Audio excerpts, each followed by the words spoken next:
Dito nagdidiskarga ng mga kargamento kundi sa Cavite.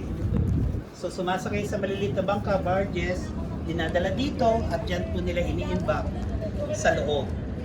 Pangalawa, ito naman po ang international route nung panahon po ni Dr. Jose Rizal. Doon siya sa Plaza Mexico sumakay. Pero nung panahon ni Rizal, steam engine na. Meron Nakasemento na yung bakal. Nung panahon ng Kastila, 16th Nakasemento century, yung bakal sa... wala pong makina, layag lang, yung tela na maliit. Malamang di yung pagkabukas mo yung hawakan. Spanish time, Paano yung na... Di natin... timbakan. American time, storage din. Nung panahon po ng Hapon, dito po pinaparusahan yung mga nahuhuli nila. May mga coins. Pagbalik mo rito after a couple of days, wala na. Bakit? Saan dumadaan? Kung di ba kayo nag-iisip, ayan po. Buksan siya. Sabi ko na sa'yo. Kunwari lang sinara.